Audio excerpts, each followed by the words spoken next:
Good day. Today is Wednesday, 11th of June, 2025. And today we're going to be looking at the foundational paper that was the beginning of it all. I decided to go back to the roots and start from like the first paper instead of uh, going from the most recent ones to the oldest ones. I think it will be more interesting to sort of follow a directed structure, I guess, like a structure that is chronological rather than most recent. There you go. So today we're looking at the paper that was written, published in 2000 by Petrides and Furnham. So Professor Petrides, the original paper on TraitEI. So how it all started and began. In the 1990s, there were multiple frameworks and multiple tests on emotional intelligence. So, emotional intelligence as a concept was not uh, very well solidified, and there were a lot of different scales and tests and measures that were all claiming to measure emotional intelligence, but none of them actually had any structure, and like the variance between them was very drastic. So, for example, the should scale that was claiming to measure Salovey and Mayer EI framework had a very high variance.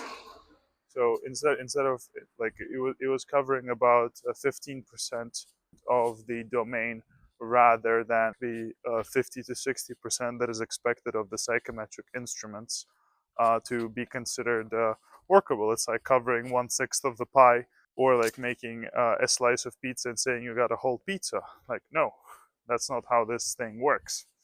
Anyway, so that's where Petrides and Furnham come in, who have decided to essentially break down like this should scale as an example. So from the foundation, they just took the statistical analysis and broke it down completely, and showcased that the most popular model, which was used at the time to measure emotional intelligence, was not measuring emotional intelligence at all. He was just doing something. It was not statistically rigorous. It was claiming to be something that it wasn't. The actual scale was not mapped onto the theoretical framework properly, so it was not measuring what it was claiming to measure. And the third thing is that it's not unifactorial. So, using proper statistical analysis, Petrides and Furnham showcase that the results of the scale were showing multiple different variables rather than a single variable called emotional intelligence. So they were unrelated variables which ruins the purpose of the whole exercise.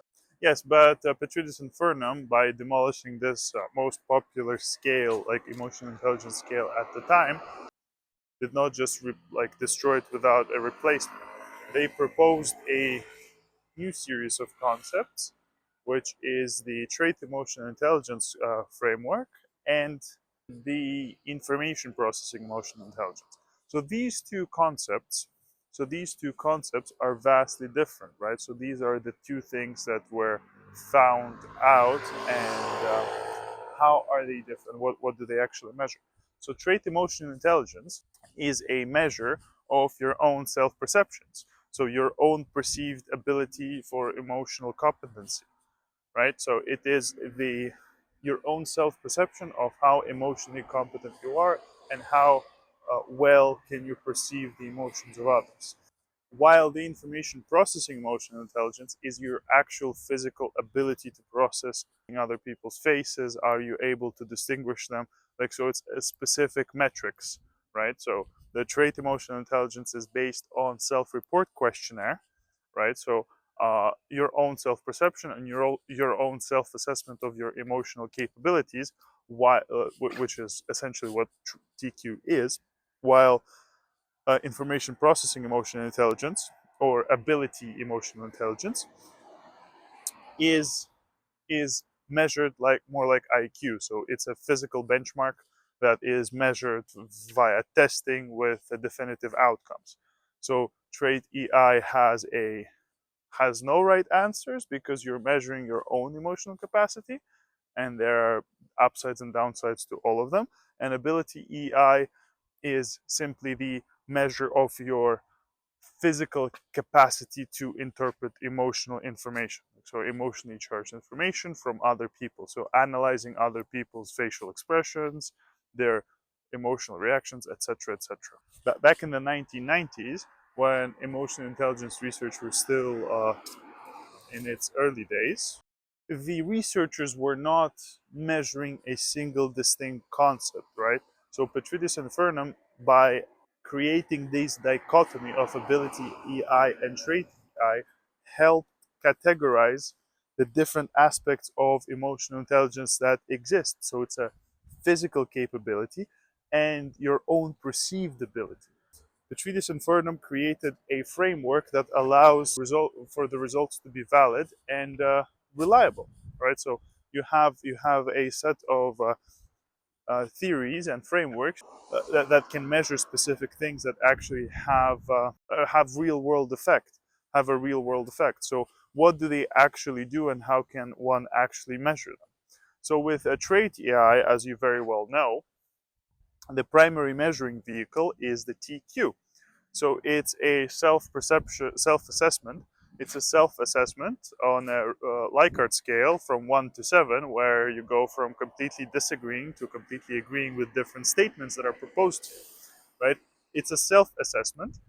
And what does it result in? What is the sort of the theoretical idea behind it? Well, you're assessing how you perceive yourself to be in different situations. So based on your self-perception and your own vision for yourself, right? You you're like we're extrapolating your behavior in different scenarios, right? So we can infer based on your own self-assessment how you will behave, because if you think about it, if you count yourself as an empathetic person, so an individual who shows empathy, and you mark yourself as such an individual, then you're more likely to show empathy in situations where empathy is required, right? So it sounds like a silly, straightforward idea, but that's exactly what it is. It relies on the fact that you will act as you think you portray yourself in the real world. So, what are the main upsides and downsides of this methodology? So, the main upside is that it creates a pattern, a profile which can be reliably measured and can reliably showcase behavior in the real world. So, it's a profile that can act like produces useful data. It's useful data that can be interpreted. The downsides are that it can be subject to bias. So like people can try to manipulate the answers to showcase their results in such a way to over exaggerate their scores. However, that is not that much of a problem, because having extreme scores in uh, in any facet does not come with just challenges.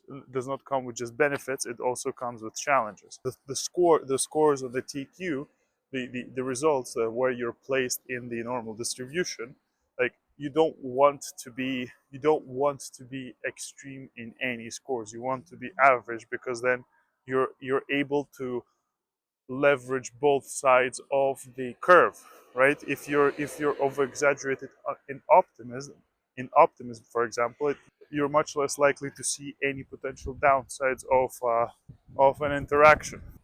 Another thing that is a weakness of the TQ and the TraitEI as a framework is that it is subject to cultural variance. So the expressions of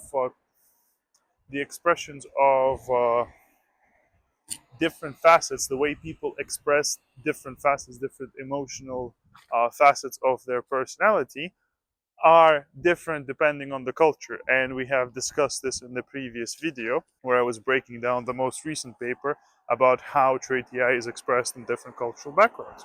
that is one of the weaknesses that is being accounted for, and it's still being looked at to this day. Okay, now on to the ability EI. What is so interesting about it? Well, the main thing, the way it is measured by testing, right? So it's not a self-assessment questionnaire. It is similar to IQ. Like for example, like if you IQ, you'll have um, you'll have tests like the SATs, for example. They are pretty much they function similarly to IQ tests. So it's your cognitive abilities measured, right? But in this case, it's not just cognitive abilities; it's also your perceptual abilities to analyze other people's expressions, emotions. There are right and wrong answers in those cases. It's just purely a physical attribute, a cognitive physical attribute that is tested. Your own ability to analyze others' behaviors and emotion. So, what are the upsides and downsides of this framework? Well, the main downside is it's very difficult to actually develop reliable tests for it. Second thing is that it's really hard to actually know whether or not these abilities transfer into the real world. So do people actually use these abilities in their own like day to day? Like do they leverage their ability to perceive other people's emotions and behaviors and actually take advantage of it? These things, these two frameworks, they do different things and they measure different things, but they're both useful in their own way, right? So with TraitEI, what happens is that you measure your own emotional self-concept, right? So your own self-understanding. How do you apply your emotions to your day-to-day life? So what are the things that you pay attention to? What is the cognitive map of the things that you do, right? So the things that you focus on. While for the ability EI, it is literally the raw ability to process emotional information. So it's as if you're working with a computer that analyzes emotions. So to what extent can you process this information and can you interpret it correctly? That's essentially what it is, right? So developing. So what are they useful for?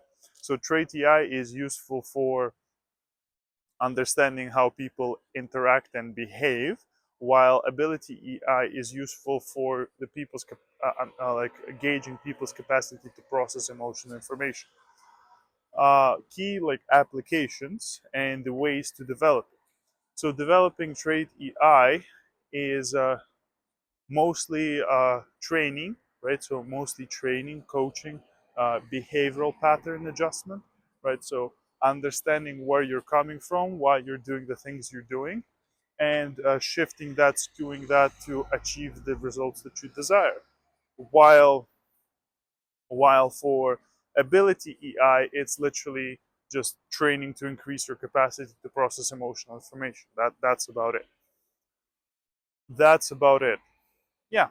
So I hope you like this segment.